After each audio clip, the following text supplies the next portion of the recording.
Pemprov Jatim menyiapkan RS lapangan atau darurat untuk pasien COVID di beberapa titik, salah satunya di Jalan Indrapura, Surabaya. Pemprov membuat RS darurat di Museum Kesehatan Dr. Adiatma lantaran lokasinya masih luas untuk menampung pasien COVID dengan gejala ringan. Masyarakat di Surabaya mengenal Museum Kesehatan tersebut sebagai RS Kelamin yang berdiri sejak 1953. Bangunan tua peninggalan Belanda ini dikenal memiliki cerita mistis dan misteri sejak dahulu. Banyak penampakan yang bermunculan saat warga atau pasien berada di Museum Kesehatan pertama di Indonesia yang didirikan 16 Desember 2003. Dengan difungsikan sebagai rumah sakit darurat, tentu Museum Kesehatan tersebut berubah menjadi ramai. Tampak beberapa tenda besar bertuliskan BNPB warna orange dan abu-abu berdiri. Di dalamnya sudah terpasang beberapa pendingin dan bed.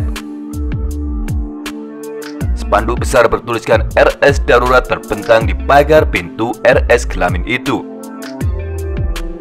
Entah benar gedung itu angker atau tidak, namun warga yang kebetulan berada di Museum Kesehatan yang populer disebut Museum Santet ini melihat penampakan. Mulai dari kaki tanpa tubuh berjalan di lorong, mendengar suara tangis anak-anak hingga melihat sundel bolong. Suparman, seorang security yang sudah bekerja selama 36 tahun, membantah makhluk halus di gedung tersebut mengganggu warga atau pasien. Namun dirinya tidak membantah jika hampir semua makhluk halus pernah dijumpainya di rumah sakit tersebut. Modelnya apes-apesan. Kalau kita sedang apes, pasti kelihatan hantunya. Misalnya saat sedang melamun, pasti langsung akan dilihati oleh hantu tersebut. Suparman mencontohkan hantu yang pernah dia jumpai adalah sundel bolong, tuyul, hingga anak kecil yang berlari-larian di lorong koridor. Beberapa kali ia sering mendengar rintihan suara perempuan di malam hari.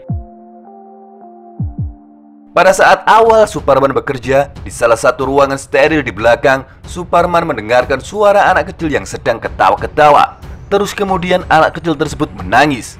Dia mengira ada orang yang sedang dirawat. Namun setelah dicek ternyata kosong.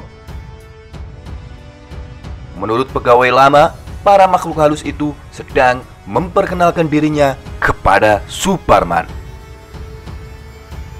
Menurutnya, suatu bangunan pasti dihuni oleh makhluk halus. Ia memastikan hantu di rumah sakit darurat tidak akan mengganggu manusia, apalagi pasien COVID. Insya Allah tidak mengganggu, tetapi ya mungkin terjadi nongol nunjukin wujudnya gitu. Ya pokoknya tidak mengganggu. Kalau kuntilanaknya memang sering keluar malam. Adanya juga sundel bolong yang tidak mesti keluar. Kini, rumah sakit darurat tersebut memiliki 17 pasien yang positif COVID. Semua kondisi klinisnya ringan hingga sedang. Sekarang juga sedang ada program relaksasi untuk menjaga kesehatan pasien. Agar tidak stres, setiap pagi mereka dianjurkan untuk melakukan kegiatan yang ceria, agar di malam harinya mereka siap untuk sport jantung dengan suara-suara mengerikan tersebut.